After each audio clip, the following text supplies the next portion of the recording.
Well, hello and welcome and Happy New Year to all our returning friends. And if you're new here, just want to tell you that we're Charlotte Wildlife Stewards.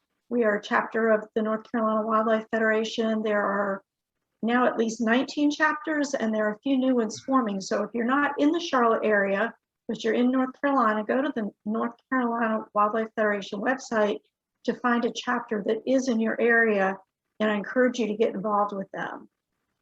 We do have a website, charlottewildlife.org, and I encourage you to check that out. We're also on social media, Facebook and Instagram, and we have a YouTube channel. So any of these past programs that we've had that have been online, you can actually go there and see those programs. We also have our email up here on the screen. So if you have any questions, comments, if you want to reach out to us, we certainly welcome you to do that. So our mission is to create, protect, preserve wildlife habitat through education, engagement, and enjoyment. And tonight is one of the education pieces. We have Steve Goodman that is going to be talking to us about the wildlife corridors and what their role is and how they're really helping wildlife. Ernie. Thank you. Excuse me for interrupting, Donna, but I wanted to let everyone know on the on this session this evening that today is Donna's birthday. Oh, Ernie. So be sure to wish her a happy birthday in the chat, and we're really happy to have her as our chapter president, and we hope you had a great birthday today and with many more to come, and just wanted to get that in there. So it's back to you, Donna. All right. Thank you, Ernie. All right, it's been a nice, quiet birthday, which is fine. My grandson, my 15-year-old grandson, called me a little while ago, so that was really special. Okay, so anyway, this is a picture of Chantilly Chantilly Ecological Sanctuary. And if you're in the Charlotte area, I really encourage you to take a ride out there and walk through it, and you'll see where some of what we've done out there is we put in some bird boxes, we've helped with some plantings out there and certified it as a wildlife habitat. Which brings me to the next slide, which is about having a wildlife habitat. As we know, especially in Charlotte, all over, in every city, development is happening and it's not going to stop. So we really encourage people to create wildlife habitat on their property, whether it's their home property, where they work, where they worship, anywhere that you could do a pocket. I mean, this is a beautiful example of one. There's food, you see the elements listed there. Wildlife needs everything that we need. So food, water, a place to be safe, place to raise their young. And then we encourage using sustainable practices like not using pesticides. The more insects you get into your yard, you know what? You're going to get more birds in your yard because 96% of baby birds only eat insects. So keep that in mind. You don't, so far as water, it can be an artificial water source like a bird bath or a pond. It doesn't need to be a natural source. You can also, as far as food is concerned, you can use natural food like you can see here. The black-eyed Susans provide a nectar source. You can put up bird feeders. There are all different ways you can do it. So reach out to us if you've got questions about it. If you want some advice, we can certainly help you with that. Just drop us an email and we'll get back with you. Another thing that we encourage is volunteering, whether it's with us or another organization. But we would really like to have people volunteer with us. We try to do some boots on the ground activities. This was a picture of when we put those bird boxes up at Chantilly. We had some folks come out from the neighborhood, and then just some other areas of Charlotte that came and helped us. In September, our Kids in Nature Day, we had 20 volunteers from the community, and we couldn't have done it without them. This is another thing I'll encourage you to think about in the coming year, and we'll have some opportunities coming up, so keep looking at our website and our social media pages because that's where the information will be coming from. And then events coming up. So this coming Sunday, the 16th, that's right, it's this coming Sunday, we'll have another one of our I Spy Nature walks. We do them year round. There's as much out there in the winter as there is in the summer. It's just different. And actually, sometimes you see more when there aren't leaves on the trees. This picture is one that I took at Reedy Creek. It just caught my eye. There was fungus and moss, and you see the little acorn hats, and I don't know, I just could not take a picture of it. So anyway, our next one is at Evergreen Nature Preserve. It's one of the small hidden gems in a neighborhood in Charlotte. The address is there on Norland. It's also up on our Facebook page as an event. So we really hope that you will come out and join us at 3 p.m. on Sunday afternoon. In our February program, we're going to have a speaker from the North Carolina Wildlife Resources Commission, and she is going to talk to us about the threatened and endangered species that are in North Carolina. This is a picture of a peregrine falcon. When I was looking up some of these animals, I was really surprised to see that the peregrine is considered endangered. And that's not just in North Carolina, that's in the entire United States. So we're just going to go ahead and move on to our program with Steve Goodman. He's a conservation biologist with the National Parks Conservation Association and has worked with this Interstate 40 Wildlife Connectivity Project. He's going to be talking to us about that. Just a little bit about Steve. He has 20 years of experience studying sensitive wildlife and habitats with the aim to find a balance between the need for novel research and using existing best available information to make good decisions about how to conserve wildlife and landscapes. We know that this is a big issue, not just in North Carolina, but all over the country, and it's getting more and more attention. Steve also, he has worked as a wildlife biologist for Virginia Tech, Arizona Game and Fish, and Washington Fish and Wildlife. He has a Bachelor of Science degree in biology and finance from the University of South Florida, and a Master's of Science in biology from the University of West Florida. So let's welcome Steve, and as he brings us this interesting program. I will, let's see, unshare my screen. So Madison, help me, how do I unshare my screen? There should be like a little box where you Stop can. share. Yep, perfect. There we go. Okay. All right. Thank you. Okay, Steve. You're on.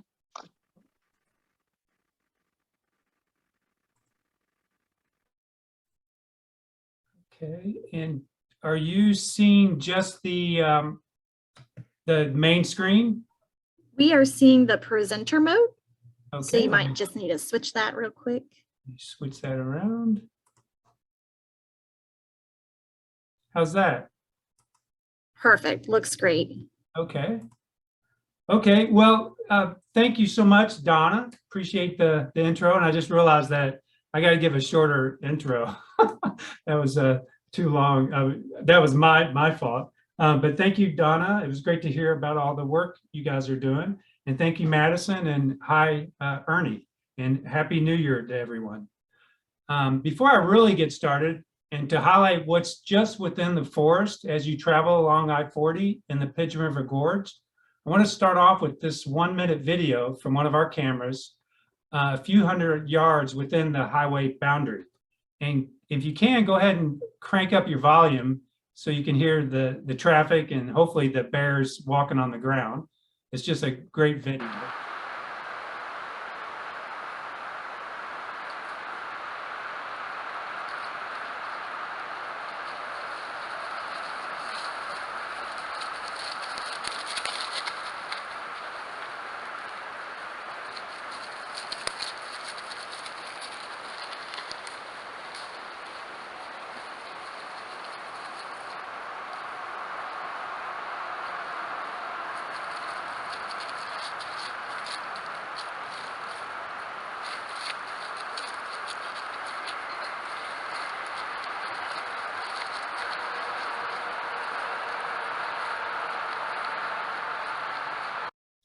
So on that camera, that wasn't really part of our research. We just set it up with the hopes of getting some really nice videos of bears, and we got lucky. We had that bear family for weeks, and I'll close with another video, but just some good footage there. And just to show you how close these black bears are to a busy highway. Okay, this evening I'm going to give an update research study in the Pigeon River Gorge. First, I want to recognize my co-researcher, Liz Hiller, research scientist with Wildlands Network, who has really been a fabulous partner in this study. Also, Jeff Hunter of NPCA and Ron Sutherland of Wildlands Network for their vision in getting the study off the ground and funded, as well as their guidance and support.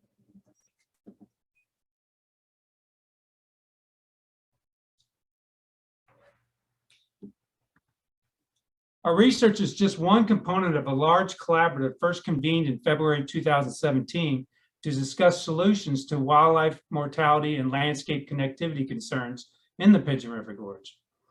Over 25 nonprofits and state and federal government agencies are currently involved. And their level of support for this research really has been tremendous, being it loaning wildlife cameras, collaring elk, sharing data and expertise, top-notch media and outreach, or attending our quarterly meetings. I want to give a big shout out to Federation state staff, Liz Rutledge, Tara Moore, Manley Fuller, and Tim Guesswicki for their partnership and support in this collaborative and for a lot of their work with wildlife connectivity issues. And this is just a couple photos of some of the field trips we've taken, and we've had several in-person meetings, but we've done a lot Zoom here, obviously, in recent years. So the collaborative's mission is to improve wildlife's ability to cross I-40 in the Pigeon River Gorge that will result in improved public safety. And this photo is an aerial photo taken from a plane of the study area. But before we could begin to fulfill this mission, we needed data, and thus the need for research was born. Our study area runs along I-40 from the Maggie Valley exit in North Carolina to the Foothills Parkway in Tennessee. And it's that blue line there, that section of I-40. Many animals are killed while attempting to cross this winding and dangerous section of I-40. Prior to this study, anecdotal reports of large bear mortality years include 50 to 75 bears killed in 2011 from the state line to exit 37, this according to a park biologist, and 129 bears killed in 2013 in Haywood County, according to several NCDOT employees. Both of those years were associated with poor oak hard mass crops in the fall.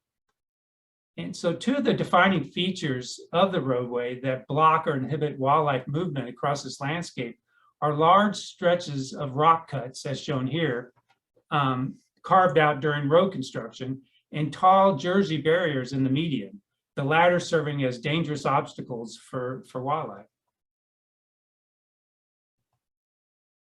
So wildlife mortality brought us to the table, but an equal or greater threat is the reduction in landscape connectivity. So reading this quote here by Ben Goldfarb in his article in The Atlantic, collisions may be road ecology's most obvious concern, but fragmentation is roadkill's pernicious twin. This pernicious twin represents the barrier effect, which occurs when wildlife ceases to even attempt to navigate road structures due to increasing traffic and noise, thus limiting foraging, breeding, and dispersal opportunities. This is nicely depicted here in this slide produced by Marcel Hauser, one of our road ecology expert consultants from Montana. So my probably less than 45-minute presentation will first briefly discuss why it is important to protect this area. Then I'll provide an update on our field research and then lay out some next steps, and finally talk about other important components of the overall collaborative. So why here, why now? From an ecoscape perspective, why expend valuable conservation resources here in the Pigeon River Gorge? Well, first, looking at a map of federally protected lands across the US, we see that compared to out west, there's a relatively small amount of protected lands in the east. And the Smokies and surrounding national forest lands, including Pisgah and Cherokee, make up a substantial portion of it. Researchers have estimated that currently in the eastern United States, only 2% of natural land areas retain enough connectivity to adequately allow plants and animals to track climate change. And they went on to say that by adding wildlife corridors, we have an opportunity to increase that percentage tenfold. So we can improve this situation. Here's a map of the U.S. Fish and Wildlife Service administered Conservation Blueprint Project. It too highlights the significance of the Smokies and surrounding national forest lands. This nationally significant habitat corridor is critical for the long-term flow of regional plants and animals. And I don't know if you noticed on the last slide, but I'll show it on this slide. I've highlighted where approximately our study area is on this map and the next map too. So we're kind of right in the middle of it all. The Nature Conservancy's Migrations in Motion project further highlights the importance of this area. Based on modeling of the climatic needs of individual species, this animated map illustrates predictive movement routes of around 3,000 mammal, bird, and amphibia species under current climate change projections. I'm not going to run it here, but you can see it how over time projected animal movements track through the southern Appalachians. Everything kind of is predicted to move up the spine of the Appalachians. So just type in migrations in motion into Google and this map will come up. It's really, really neat to look at. At NPCA, we advocate for national park protection. So why is it important for us and others to work outside of national parks? Well, as I'm sure most of you know, most wildlife species, especially the larger ones, don't recognize park boundaries. For example, Jessica Bronstein of the University of Tennessee and her black bear research in the Smokies reported that most of her GPS collared bears left the park at some point during her study, with 93% of males doing so, with home ranges as large as 111 square miles. In this picture here, the blue is the Great Smoky Mountains National Park, and our study corridor is to the right in the red. And here's some pictures of GPS collared bears, and we actually caught these or captured these on our cameras, our right-of-way cameras. But they were collared in the park. After nearly a 200-year absence, elk were reintroduced into the Smokies in 2001. The population has grown to 150 to 200 animals and has expanded outside park boundaries. Busy roads, resulting in direct mortality and barrier effects, represent a threat to further expansion and long-term population health. So now I'm going to move on into our, give you an update on our research we've been conducting out there. But before conducting research, our first priority was to get up in the air with our partner, South Wings, to tour the project area, which we did on several occasions. Then we conducted a primary literature review and had several ride-alongs and interviews with regional subject matter experts on black bear, elk, and road ecology. And just me personally, I had never worked on large mammals. I had always worked on smaller stuff like tortoises and red cockaded woodpeckers and black-footed ferrets. So this was all kind of new, new species for me to understand. Luckily, my research partner, Liz Hillard, she actually has a lot of experience with elk. She got her master's degree following elk around in the park. So luckily, I could learn from her as well. And then after all that, in several field visits, Liz and I met regularly at what I call our mini offices around Asheville, which are coffee houses, to spend the next several weeks to design the study. And this was in late 2018. So zooming in a bit here, our study area runs along I-40 from the Maggie Valley exit in North Carolina, 28 miles to the Foothills Parkway in Tennessee. It's basically about halfway between Asheville and Knoxville. In December, we concluded 3 years of research. Our target species of black bear, elk, and white-tailed deer were selected because they were relatively easy to monitor and are the ones of highest concern from a driver safety perspective. But we also surveyed many other smaller species. So presumably by improving safe passage for the larger mammals, generally other smaller species should benefit too. This spring, we plan to submit a final report that we're working on right now for the last couple months with crossing recommendations to the 2 state departments of transportations because our study area is in Tennessee and North Carolina. And looking on this map, The blue is the Great Smoky Mountains National Park. The green are the Pisgah and Cherokee National Forest. The stippled area is the Harmondin Black Bear Sanctuary. And then the brown squiggly line kind of near the top is the Appalachian Trail. And the little pink areas are conservation lands from Southern Appalachian Highlands Conservancy, who are big partners in this project. And in fact, they purchased those lands because of this collaborative. And for those of you not familiar with the area, that the pink label there that says Harmondin exit, that's the exit you would take to go to Max Patch, that pretty famous bald in that area. We employed a multifaceted research approach to assess wildlife road mortality, to assess wildlife activity within the forested highway right-of-way, and 3, assess wildlife use of existing structures that weren't originally built for wildlife back in the late 60s, early 70s. And then 4th, identify and predict elk road crossing locations using movement information from GPS collared elk. I won't really talk about number 4 there because Liz and Wildlands Network mainly led that effort, but that's going to play into our recommendations as well. But these 4 measures together will guide our recommendations to our DOT partners. And we have several folks from the DOTs in our collaborative to reduce wildlife vehicle collisions and improve wildlife connectivity across this ecoscape. I will just show a little bit about the elk research in the sense that Liz and I were fortunate enough to be able to assist with some elk collaring in the park and outside the park too. So that was a great experience. And one of the GPS collar examples is up in the upper right-hand corner. But a special thanks to Justin McVeigh of the North Carolina Wildlife Resources Commission and Joe Yarkovich from the National Park for collaring all the elk. For research objective 1, assessing wildlife road mortality, through data sharing with the commission and the 2 DOTs, we curated historic and recent mortality data and wildlife mortality data, that is, in addition to our weekly driving surveys. This cub on the left was unable to safely navigate eastbound I-40. And on that same day, its mother and sibling were also killed on the westbound lane.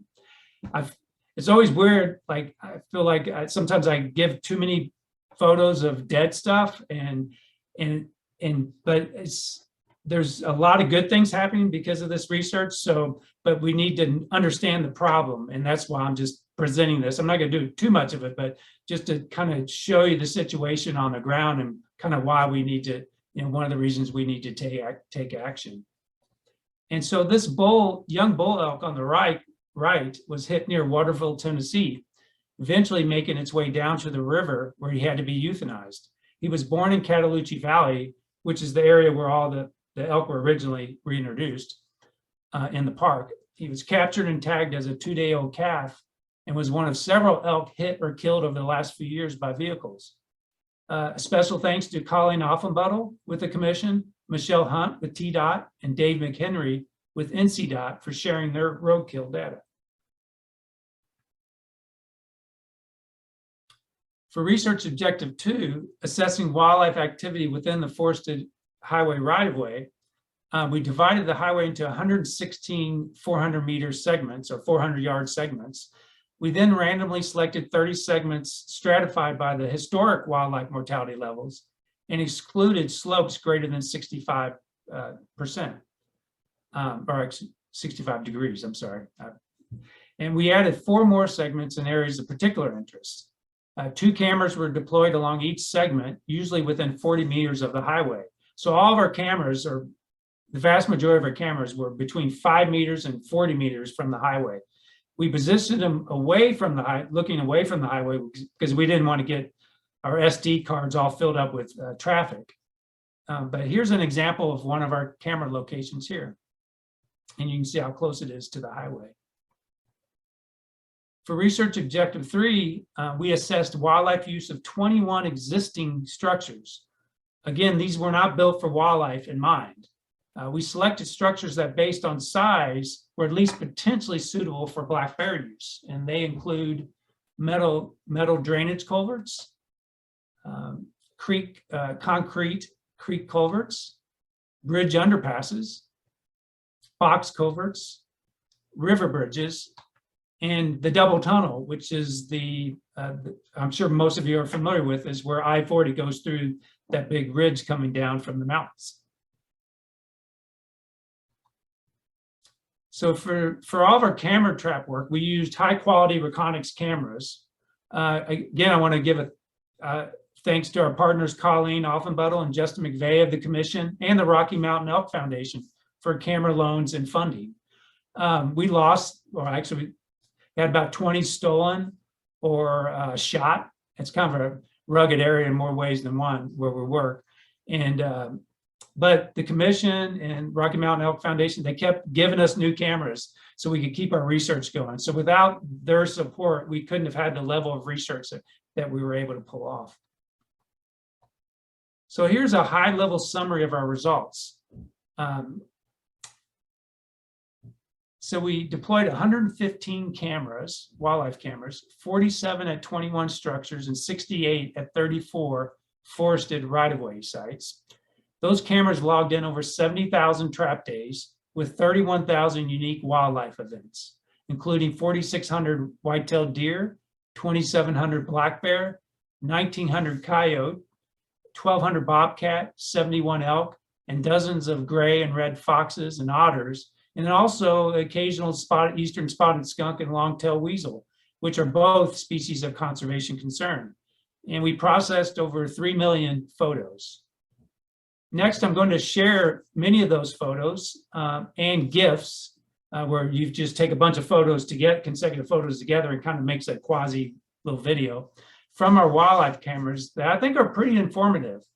And then I'll sprinkle in some summary data slides as well. So first off, our slides from our right-of-way cameras, again, really close to the highway. And on most, I've added inset photos, either on the top right or bottom right, inset photos for spatial context. So you can see where they are in the landscape. Here, an elk and or calf are moving parallel to the highway. One of the biggest surprises to me after starting our research was the abundance and richness of wildlife observed so close to the highway. When Liz and I designed this research, I mean, we were thinking, oh, we get a couple dozen bear and elk or something. It's like, we were just amazed at thousands of animals, all different taxa. So it's a lot of data, and it's a great problem to have when you're trying to find solutions. And it's a black bear, and we get some very large black bears in some of our cameras. And this guy it's quite a hefty individual. And you can get and see how close he is to the highway there. And we detected higher rates of black bears at cameras along public and conservancy lands than those along private lands, which is not really that surprising. And bobcats, it was a similar situation with bobcats. And we're also seeing a higher bear mortality around camera stations along protected lands.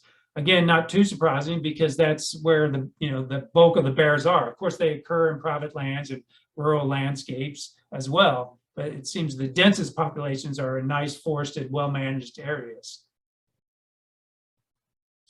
So this sow and her cubs appear to be running up from the highway. Note the truck lights in the background. And this is what this site looks like during the day. This is up near the Waterville exit in Tennessee, on the Tennessee-North Carolina border. And this is taken from that same camera, and it's a group of bucks descending on down to the highway. And you can kind of see the highway in the background to the left there.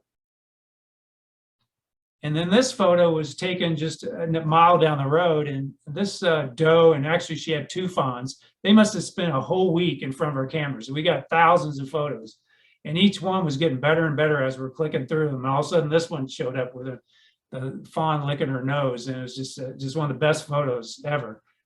So this one's always fun to show. Generally, we observed higher deer detection rates at right-of-way camera stations adjacent to private lands than those adjacent to public or conservancy lands, which was not really that surprising since rural private lands tend to have more fragmented and open habitat, which deer like. Elk showed similar but weaker relationships. Of course, both of these are in the protected lands as well, but you just get a higher, denser use in more open habitat, which I guess the national forests, because they have been fire suppressed for so long, they probably, don't have as much open habitat as they naturally would. So that's actually that's in the works too, to kind of work on that in the Pisgah National Forest in the next 20 years, which is great, which will improve habitat for both elk and white-tailed deer. And here's a bobcat interested in our camera. So a lot of this wildlife, they definitely take an interest in these cameras. And bears, we've lost several from bears where they just chewed them up to the point where they didn't work anymore. But we've got lots of bobcats. Here a bear is seemingly evaluating the highway below. GPS collar research in Minnesota by Dipmere et al. In 2018 documented that bears' heart rates increase as they approach roads up to 200 meters away, or approximately 200 yards away. The research indicates that bears indeed perceive the risk associated with crossing roads. And this is another photo from the same site, perhaps the same bear. And he's actually standing, looking down at the highway there before he walks towards the camera. And just down the road, this small little juvenile, he's staring down at the traffic there. And this actually is an area where we actually have high black bear mortality, and we have dense bear detections. The photo on the right is one of our cameras facing away from the highway. On the left is a series of photos taken from that camera. This bear turns back from the highway at this time. This is a stretch of highway that experiences really our highest bear mortality. The take-home point is that I-40 and other roads can sometimes serve as a barrier, other times as a mortality trap. It's really a risk-reward evaluation for food needs, breeding opportunities, etc., that black bears and other animals must make when traversing landscapes infused by roads. And this is a great set of photos. Two siblings, probably yearlings, though they look bigger than yearlings, but normally they don't stay together past the yearling stage, but they're just, looks like some friendly wrestling there. I had never realized how much bears can walk on their hind feet, or hind legs, until doing this project. And we've got a lot of kind of photos of this kind of behavior. And here's a bobcat going underneath a right-of-way fence, heading towards the highway. And here a black bear is going in the opposite direction, squeezing underneath the fence there. And we've actually had white-tailed deer even squeeze under there. And the reason I wanted to show that was that's not a wildlife fence. That's a right-of-way fence that was put in there 20, 30 years ago. If you're going to do wildlife fencing, one thing that's really important is to bury it in the ground about a foot, because if there's any opening at all, the animals are going to find it, and then they'll eventually just get back onto the highway. So when we recommend fencing down the road, we will be recommending it be buried a foot deep and plus be 8 to 9 feet tall. So this is a photo. I don't know if you can see it very well, but it looks like a box turtle is kind of following the white-tailed deer there. Eastern box turtle, but it was probably just the white-tailed deer probably triggered the camera, and it just happened to be there was a box turtle. But the reason I want to show you this is these little guys really don't stand much of a chance in the Pigeon River Gorge. Because of that Jersey barrier, there's really few areas for them. Even if they could navigate the traffic, they're going to come right up against that Jersey barrier, as a lot of wildlife do. But these really smaller herps and amphibians and reptiles, they really have a hard time. And this guy actually was I saw him last fall, and it turned out he was dead. He must have gotten hit, and then he flipped on over to the shoulder, unfortunately. But this is, considering these animals can live to be 100 years old, adult mortality can be significant for this species. And this is another one of conservation concern throughout its range now. And so this is an elk. And the reason I wanted to show this one, for one, it just kind of shows how big the elk are, but we positioned our cameras to mainly just get bear and deer, because we knew that they would probably be more common. But we wanted to face it down so we could get some of the smaller stuff too, because we wanted to get more than just our target species. So this would occasionally happen where we wouldn't get the whole elk. And at the site, same site right below it, if you can see it, there's a long-tailed weasel, species of concern, kind of running along that log that we actually placed perpendicular to the wildlife trail because that's how they like to travel, on logs and rocks sometimes. And because we've gotten so many long-tailed weasels in our project area, we're partnering with the Wildlife Resources Commission to deploy these non-invasive camera traps where the weasel will walk in and presumably walk in after we baited it, and then the camera inside will take a picture. And this is part of NCWRC's statewide effort to get a better understanding of the population of weasels, which is thought to be declining significantly. And here's a pack of coyotes highland right along the highway.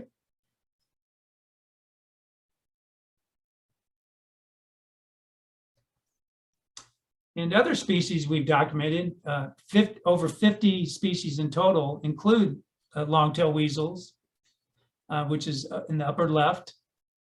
River otters, we've gotten a fair amount of river otters where we have cameras down by the creeks and culverts, and there's one there on the bottom left. Eastern spotted skunks, they're in the middle there, increasingly rare species, it seems. And then common, but not too common, and we get the gray fox in the upper right and the red fox below him. In this analysis developed by Liz and her colleague Alex from Wildlands, we've aggregated and compared target species vehicle collisions shown in the bar charts, red meaning high and yellow, orange meaning moderate and yellow being lower. And also right-of-way detection rates, what our cameras are detecting as far as wildlife, are represented by the blue circles. We can further break this down by species and season. Understanding these relationships are an important component toward identifying key areas in a scientific way to focus our mitigation recommendations. So when we're making recommendations, we're trying our best to make sure they're scientifically sound, so if structures are built, animals will use them and they're in the right places. Next are some examples of wildlife using some of the existing structures, again, not originally constructed for wildlife in mind. And here's a group of deer going underneath the Bluffton Bridge under I-40 along the Pigeon River. And this is actually in Tennessee, right before the Foothills Parkway. And same site, different camera. And I don't know if I mentioned this, but on our structures, we put a camera on either side so we could document crossing success. And here a bear crosses under that's again, that same river bridge. And this is the only structure where we've documented any target species safely crossing under the highway in 8 miles of our study area in Tennessee. So pretty important area, though it itself is not ideal. And this is back in North Carolina. This bear, after making a few false runs, finally gets enough courage to shoot out through the box covert out the other side. You can see that it's right under the highway there.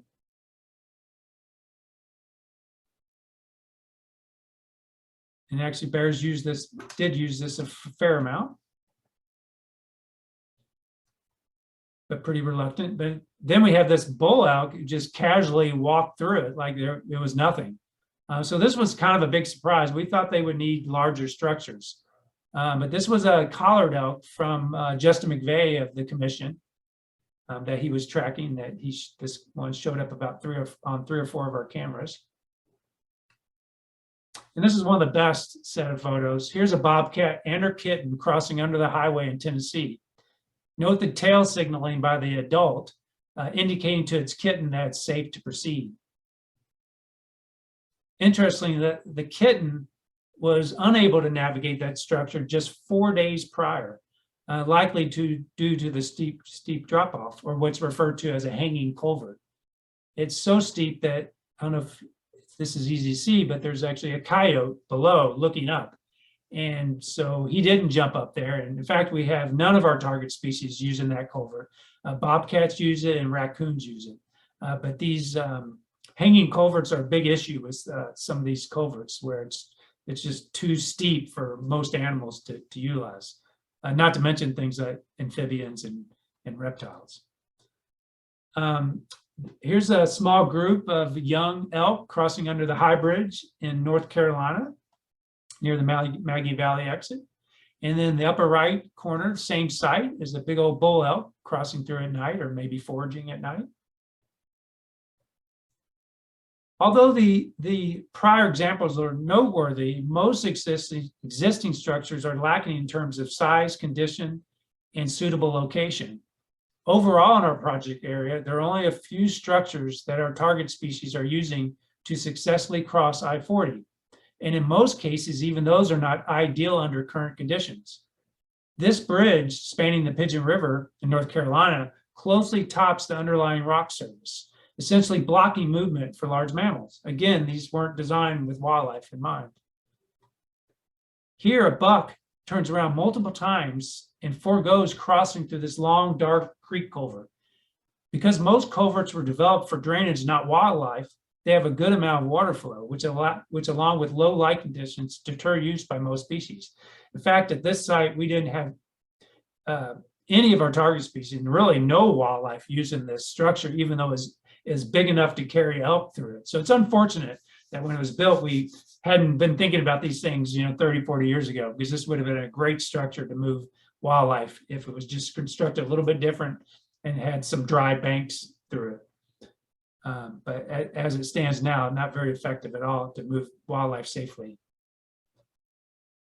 This photo depicts the reluctance of a fawn to enter a metal culvert, which based on size and type is unsuitable for deer passage. In fact, we've documented no crossings by deer or any other target species at this site.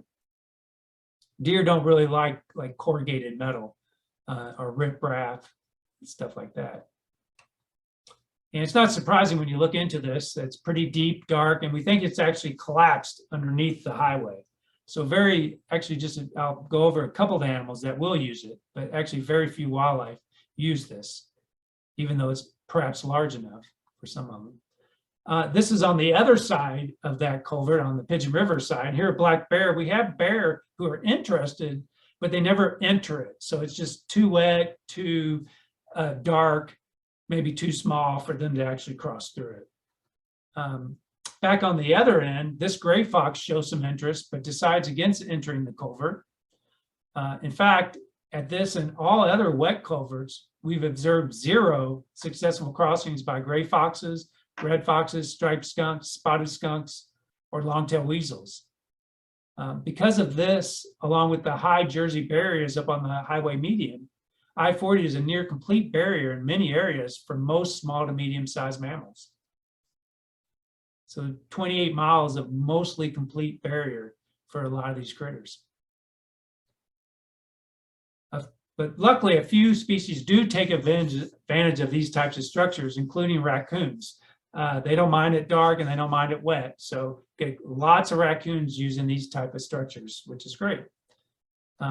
Also otters, we get otters using these wet culverts. And this is actually an otter scaring away a great blue heron as it's coming out the culvert. And here's another shot of a otter going into the culvert. And this one we actually documented coming out the other side. So we have documented them using these all the way under the highway. And this is a pretty long distance. This is a really long culvert, 4 lanes of traffic plus really wide shoulders. Although bears do occasionally safely cross through this box culvert, entrance is on the left. And also the camera's up in the tree, kind of facing where this bear is heading. And we've gotten let's see, 4 cameras stolen from this site. So we eventually put them up in the trees, and that worked for about 6 months, and then those got stolen, unfortunately. But again, although these bears occasionally will use this culvert, often they divert from it, like here, and cross at highway grade instead, which suggests a good location, suboptimal structure, and perhaps lack of fencing. This stretch of highway is one of the highest mortality zones in our project area. And we're actually finding a relationship where we're finding high mortality near structures that potentially could be used. So that's kind of one of the interesting findings.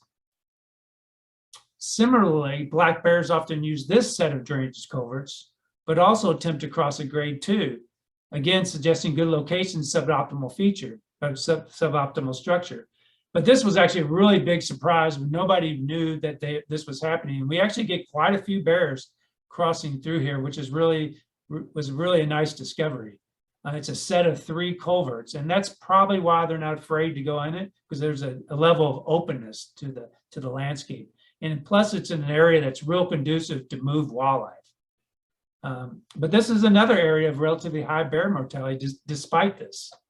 And here's a large black bear that's killed almost just a little down the road from this culvert. So this is kind of a, just if you can, just focus on the black and the red here. This chart is geographic in order. Moving westbound, it compares structure use, wildlife structure used by wildlife with right-of-way wildlife detection rates. The black bars are data from our forested right-of-way cameras, and the red bars are the monitored structures. So to highlight the 0 values where sites didn't have any target species, bear, deer, or elk, I circled all the structured cameras just to kind of highlight that. Again, there are only a few structures, but looking at this, that our target species are using to successfully cross I-40 to any meaningful degree. For most other wildlife, including mesocarnivores, and particularly reptiles, amphibians, and fish, the highway is even a greater barrier. On a much brighter note, and there's a lot of bright notes coming up in the future, a lot of good things happening. One big exception and an example of what is possible is the double tunnel, which is serving as a de facto land bridge and an important wildlife corridor for many wildlife species, including black bear. This camera was set up on a wildlife trail, and this black bear, or lots of black bears, use that tree as a scent or a scratch post. And this is not a doctored photo. It just looks like he's waving. It's a great be great for a card. And there's those dueling bears again. They were up on top there. And we get gray foxes, red foxes, lots of bobcats, eastern spotted skunks, and long-tailed weasels. So we get a lot of diversity up there. It's a great place, and that's kind of what we're after. We want to, while we can't replicate that exact situation, getting a land bridge or two in our study area will allow all species, hopefully, to move across I-40, and that's what we're really after. And of course, coming down off the double tunnel, there's a lot of, a fair amount of deer using that as well. So next steps. Through mortality observations, camera trapping, and elk GPS collar tracking, we've gained tremendous insight into where wildlife are attempting to cross I-40, where activity levels are the highest, and an understanding of the permeability of the existing structures. In this spring, we will be submitting formal recommendations to TDOT and NCDOT after running them by our technical committee for new wildlife structures and improvements to existing ones, including fencing where warranted. New structures may include size-appropriate culverts, wildlife underpasses, and land bridges.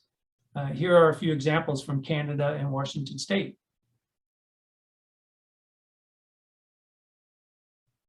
And then here's an example from the Arizona-Nevada border. Actually, Arizona and Nevada now have 4 these land bridges that are specifically for desert bighorn sheep and mule deer and other desert wildlife, 3 in Arizona and 1 in Nevada. And those were going on in Arizona when I was working there, though I wasn't a part of that project. But it's just really exciting stuff that they have figured out a way to get the deer, the bighorn sheep across the highway. And this is kind of by the Hoover Dam outside of Las Vegas. This is heading into Arizona. So just a great project and a lot of motivation for us for what hopefully we can accomplish as a collaborative. But what's exciting, before we even give those recommendations, is that we're already working with NCDOT to improve wildlife passage at 5 previously planned bridge replacements in our study area, including here at Harmon Den, again, where you would get off at Cold Springs exit to go to Max Patch, where proposed plans, as shown in this blueprint, include creation of wildlife pathways and benches that are shown in green, wildlife fencing that's shown in pink, and jump out structures in orange, all for wildlife. So this is a great opportunity to reduce wildlife vehicle collisions and improve landscape permeability in this important wildlife area adjacent to the Black Bear Sanctuary and Pisgah National Forest. Construction began this past fall, and our consultant, Terry McGuire, a retired highway engineer from Parks Canada, has been key to our successful engagement. In fact, Terry, he was the lead engineer for a lot of those wildlife structures in Banff National Park in Canada. And so he's just a great, we've retained him, and he's just a great contributor to this project, his expertise. And so this is a testament to the trust we have built with the DOTs. They're excellent partners, and the value that our collaborative group is bringing to the table. Our research is just one component of the overall collaborative. Other important work from particularly these partners, including the North Carolina Wildlife Federation, include passage of federal highway wildlife crossing legislation, statewide lobbying, advisory and technical teams, fundraising, land acquisitions, and public outreach and communication, among all the other great things that the Federation does for connectivity outside this collaborative. And the latter, the public outreach and communication, this includes the launch of our official logo and website, Safe Passage, as shown here. I want to give a big shout out to Ellie Wells of Ellie Wells Marketing and the entire communications team for making this happen. And here's some of the recent media attention we've gotten, or collaborative, I say we, the collaborative has gotten, particularly as NCDOT has moved forward with that wildlife underpass.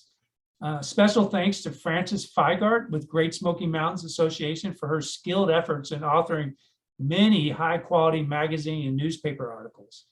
And she always has an eye for lifting the voices of others in addition to wildlife.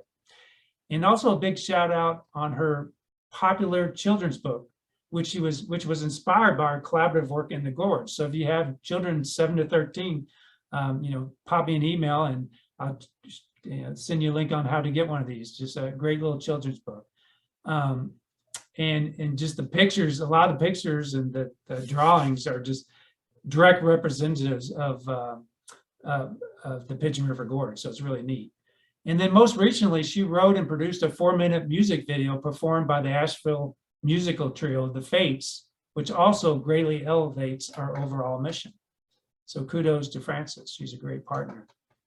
So thank you, and I'm happy to take any questions, but wanted to first end where we started with a video of that bear family the very next day. So if you can, turn up your volume. It's just fun to listen to all the sounds.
Thank you for allowing me to present. Okay, thank you, Steve. Turn my thing back on. We do have some questions. We have one from Julie, and it says, the Kootenai National Park in British Columbia has a demonstration of below-ride wildlife corridor at Radium Springs in a heavy people traffic area between the parking lot and the hot springs facility. It contains a wall of interpretive materials and stats on the benefits and number of animal crossings each month, along with screens showing crossings that were recorded by the research wildlife cams. These are fascinating and really help with the buy-in. Has Great Smoky Mountains National Park considered a similar outreach exhibit? That, yeah, I can't, yeah, I don't think so at this point, but it's not that they wouldn't consider it. I can't speak on their behalf. I will say that part of what Frances did with her book, they actually designated, they have these like hiking trails that they designate for kids, like a mile walk, and where they have stations about certain things dealing with the Smokies. And her book was one of those, was the theme of one of those walks, where the 12 different stations were like each a different animal and their association with highways and stuff. But that's a great idea. So I definitely should bring that up with them. Okay. Let me go to the chat box here. Thank you for the happy birthday wishes. Are there plans for more crossings along, well, you kind of talked about that, in those areas of high mortality? I guess one thing I was wondering is if, have there been, studies, in other parts of the country where they're doing this too, was whether wildlife prefer an overpass to an underpass? Yeah, and that's a good question. I think it's all context dependent, right? But generally the gold standard are overpasses, and overpasses that are solely for wildlife and not dual use necessarily. But underpasses can be excellent too. In the Gorge, it's going to be kind of hard to get a new underpass because you would have to actually dig into the rock. So overpass is going to probably be the best choice in our area. But, both of those have great advantages to their own, each to their own. But generally land bridges is what's considered the gold standard. Okay. And Doug asked, have they thought of converting the large box culvert into a more natural looking crossing? Or is this road used by road crews too much? No, that's a great question. And that's the kind of stuff we're working on right now. We've completed our data analysis, and now we're getting ready to meet, and we're going to put all the maps on the table, and everybody's going to put their heads together and start thinking about these things. But that box culvert is high on our list. And we've talked about, I've actually gotten several suggestions, making it more natural, but also maybe enlarging it or putting fence to it. But that area is so important. That could be one of the areas we recommend an overpass. There are issues, and that is used by, it's actually adjacent to Duke Energy, where they go down into the dam. It doesn't get a lot of traffic, but it still does get, it's only one way. So you can only go off the highway one way to get to it. So it doesn't get a lot of vandalism too much, other than our cameras getting stolen. But those dual use things where you've got humans and wildlife, they're not the best, but that site has potential, and everything's on the table for that site because that's our highest black bear mortality area and some of our highest detections too. So it's a great question. I wish I could give a better answer, but that's going to be in the works. So we're really just now done with the data analysis. Now we need to really start thinking about recommendations. And I mentioned Terry McGuire before, who's built dozens of overpasses, underpasses, all kinds of things for wildlife. He's pretty famous in the road ecology world. He's been down several times. We've toured areas that we think we're going to want to mitigate, and that box culvert was one of them. So we've already made some preliminary kind of thoughts and recommendations there. But I like the idea of making it more naturalized. That's a good idea. Okay. And can we get a link? Oh, I'm sorry. Can we get a follow-up email with the link for that book? And yeah, we will get that, and it will go out with our follow-up email. Absolutely. I'll send the link to the book, and then also I'll send the link to the video. Oh, that'd be great. Pretty good. It's actually a pretty good video. Yeah. I mean, when you can make a song out of saying things like underpasses and and bridges and make it like sound good, right? In a song, it's actually really good. But yeah, I'll be happy to send that book out. And I was actually, Frances is a good friend of mine, so she's done a great job on this. And what's neat about it is that she really tried to, of course you have talking animals, right? But all of the natural history notes are real. like whether, the bear eating corn or white acorns. There's just the ecology is sound. And at the end of the book, she goes over each one of those animals and gives a more in depth. So it's a great educational tool. And even as an adult, it might bring a tear to your eye. So it's a good story too. Yeah, well, I'm definitely going to get a copy of it. Yeah. Let's see, Jennifer asked, is there anything we can do locally about animal and car collisions on the highways in our own areas? Yeah, that's a good question. I've been so focused on our research, I haven't done a lot of kind of advocacy quite yet. That is, I wish I could give, I'm gonna have to think about that. I'm trying to think, because that is a busy area. And Yeah. actually, Ron Sutherland with Wildlands Network does work in that area with wildlife cameras. Boy, I feel lame. I just can't give a good response to that. Right? Well, of course we I'm have. not working in that area, so it's kind of tough. We have, the typical deer crossing signs, all over the place. But there's, in Charlotte, the deer population is really high. And I guess one thing I would say is if you see one deer, slow down, because they're gonna, they travel in numbers. So you see one flying across the road, slow down, stop, because there are going to be more behind it. Yeah, and then definitely. out in the eastern part of the state where the red wolves are, I know the North Carolina Wildlife Federation, North Carolina Wildlife Research Commission, and I think the state were working on getting some signage that's movable, like the big marquee kind of signs, so that if they know some wolves are in a particular area that are near a road, they can put, they can move it around as the wolves move around, because that's been a problem. Some of the red wolves have been hit by cars, and Absolutely. we can't afford to lose any of those. Absolutely. And Yeah. just back to the question again. So far as, what can you support as a citizen?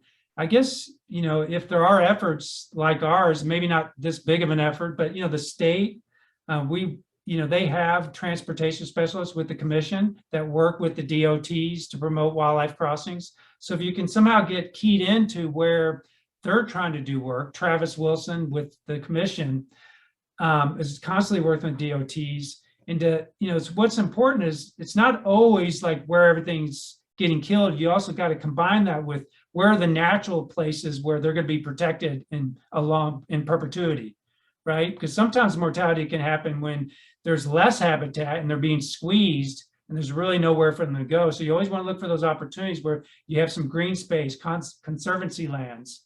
But I guess writing to the DOTs, going into their office. I mean, this project they're doing now, it's hugely popular that the DOT now is getting involved in this area. So yeah. I think hopefully to the questioners, again, not a very great response on my part, but hopefully there'll be more to come in your area too. Yeah, well, I think, the Charlotte area has become so developed, and, the roadways just fragment so much habitat that it is a big problem. And I guess part of it is just trying to be more aware, but, or especially too, if you kind of keep up with, the typical breeding seasons of animals, when there's going to be more movement going on, that's one way you can, at least you're more aware of it.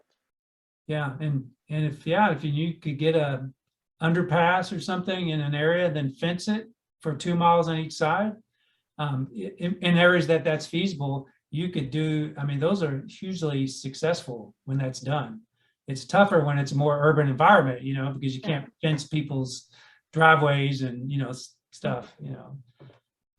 Yeah. Let's see. Another question from Heather is, once these wildlife crossings are in place, do you continue to monitor the target species for their use of the crossings? And if so, for how long do you propose to do this? Oh, that's a great question. So for the answer is yes. And right now, like the Harmon Den one that they're actually working on now, and that's a dual use structure. That's kind of an opportunistic kind of thing where they're building wildlife features, but it's still, human, they have the road underneath and stuff. But we're continuing to monitor that site right now. We did have to take our cameras off the bridge because they, tore the bridge down. But we're monitoring that area, around that area. And once that bridge is complete in the next year or so, we will be deploying more cameras to assess the success of it. And so, yes, the answer to that is yes. And that's a very important component, right? I mean, you want to make sure if you're going to spend millions, we're going to be asking, the DOTs to be spending millions of dollars. And the last thing you want is the wildlife not to use it or not to reduce mortality. So yes, some post monitoring is definitely in the works. Okay. And Doug commented that it's too bad you can't get the car insurance agencies involved, because it would be in their interest. That might be an industry to target for a little bit of grant money if you need it. Yeah, no, it's a good idea. It's a good idea. Okay, Ernie has his hand raised. I just wanted to follow up. You mentioned this a little bit with the Department of DOT, but they foot the majority of the expense for building these. Is that correct? Or where else does funding come from? Yeah, and that's, as far as the funding, this will be stuff I'm getting into more now that we're done with our research. But yeah, so that's, that's a lot of the reason why they haven't been able to do too much, right? Because the DOT doesn't have a lot of money, and they really are on the hook for that's coming out of the DOT from my understanding. But what's interesting, some of these new federal highway bills that have recently been passed, there's dedicated funding for wildlife crossing. So now it's not a matter of, is there money out there? Now, will the DOTs pursue those grants? We working with TDOT, Tennessee Department of Transportation, they actually applied for one of the new RAISE grants, $40 million grant they proposed, and they were going to put $11 million of wildlife structures in our project area. And they didn't get the grant, unfortunately. We just heard about a month ago, but that was a new grant under this new program that they tried for. They're real, they're competitive. So I think having the DOTs, I think more funding is out there. And then from our collaborative, we started this Safe Passage Fund. It was seeded with $100,000. So we're actually raising money now. And once we have more concrete, like we want this land bridge here, we want this here, then we're going to really start campaigning all the different collaborators and then raising funds, because we want to be able to help DOT either match, as good faith, as seed money. And then so I think there's a lot of opportunities for funding coming here. So it sounds like that if people here watching this want to get give support, they can donate to that Safe Passage org, and also continue to communicate to DOT to go after these infrastructure funds that are available. So I think the more people they hear from, the more likely they're saying, well, this is what our citizens want. Let's do it. Yeah, no, that's great. That's a great point, Ernie. And if they, folks here, like our collaborative, we welcome anybody to come to our calls. Our last Zoom call was 70 people or 75 people. It's like, so if you hear of something, and if I hear of something getting going in your area, I'll send it, because obviously when you get around people, more people, the better, right? So. Patricia says she was so glad to see future plans and would love to see more. And she said she'd be willing to pay for the funding through license fees. That's might be another option there. Sure. And then getting back to the comment about the eastern part of the state, Cassia said, right now we're seeing a critical need for more wildlife corridor implementations in eastern North Carolina. The challenge is complex due to the lower elevation and the wetlands in the area. Would fencing, slower speed limits be a successful way to navigate the issue of vehicle collisions with black bear and the critically endangered red wolf, where there are not opportunities to build land bridge or more culverts? Oh, I want to read that question again. Do you need me to pop it up? Yeah, could you pop it up? Can you see it? Is it from Cassia? Yes. Okay, thank you.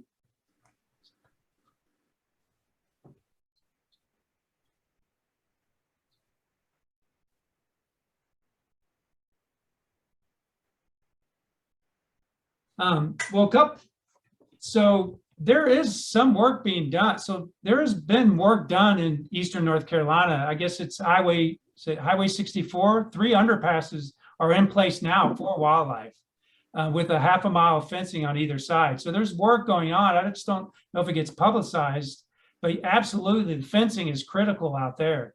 As long as you're fencing it to a structure they want to use. Because yeah, so I think fencing, lowering speeds, it's funny, there's a big debate. Well, it's not even really a debate because I think the debate is settled. There's been a lot of research on where they designed studies to test whether speed limits help. And at least in the studies out west, they're not helping because the problem is the roads are designed in a way for a certain speed. And regardless of what the speed limit is, that's what people are going to do. So it's a compliance issue at the end of the day. And so it's just it's one of those things that I think everybody wish we could, lower the speeds and that would help. But on these highways that are, 65, 70-mile highways or 50, even 50, the real solution is getting crossings. But so fencing would definitely help. And then fencing to a land bridge or culverts, absolutely. And they're having some success out there now. Oh, and here's a better explanation of what I had mentioned earlier. The North Carolina Wildlife Federation has purchased 2 large portable electronic signs to help with bringing awareness to drivers in Eastern North Carolina, and will be moved to where red wolves are moving. And we hope that will help. So I think that's a key too in certain areas. It's just the awareness. That's a great point, especially when it's like specific like that versus just like a deer sign where everybody forgets about it. Right. But a red wolf, I mean, that's something special. And you said are they gonna be flashing? It says portable electronic. Yeah. So cool. I think, especially, I think they'll be very visible. Very visible. That's great. And then Margaret had commented when we were talking about the fragmentation in Charlotte, is that she said she would think that the greenways are an area of acting as wildlife corridors, and they certainly are. And Charlotte is working on having connectivity of all the greenways. And then there's the Carolina Thread Trail, which is, working to have, a trail that runs all the way across the county, Mecklenburg County. We do have a lot of greenways and wildlife preserves. We have a good number of those in Charlotte, but the fact is they're in the neighborhoods. There was one out in my neighbor across the street. There was a doe out there last night. I mean, it's something you see all the time. But those greenways, if you just keep connecting those, and obviously the wildlife, I mean, fencing is important, but also just corridors are important even without fencing, because wildlife, they're smart. They're going to go where, as much as they can where it's safe. So, just continue with those green corridors and hopefully fence in key areas that will, funnel them. But that sounds, it's definitely challenging. Yeah, and Jeremy just commented that his backyard acts as a wildlife corridor. So there you go. That's awesome, Jeremy. Keep Yay. it up and encourage your neighbors to help, help maintain that stays that way. Absolutely. Let's see. I don't see any other questions down here. Any more questions? Put in the chat or raise your hand. Okay. We will get that information about the book, and if Steve, you want to send us the link of where, if anybody wants to make a donation, sure, to that group, then send us a link for that, and we will send that out with the follow-up email. Okay, will do, Donna. And I just want to thank everybody for those questions. I'm so used to working where I'm at. I wasn't really prepared for, that's a whole different level of road ecology. And so I'm going to make a commitment to better understand, that urban interface a little bit more, because there's definitely, I'm sure there's a lot of research out there and there's some solutions. Right. But that's a note for me to up my game Right. And what we're seeing is more of like raccoons and possums Yeah. and skunks, you know, the smaller, I Sure. mean, deer certainly, but we don't see too many black bears crossing our roads. Yeah. But anyway, well, thank you so much, Steve. It's been a delight having you and learning about what's going on up there. And it gives us hope that things are moving in the right direction for wildlife. I want to thank everybody that's been here. And again, check us out on social media and our website at charlottewildlife.org. Thank you and good night. Right. Thanks, Donna. Thanks, Ernie. Thank Good you. night, everybody. Bye.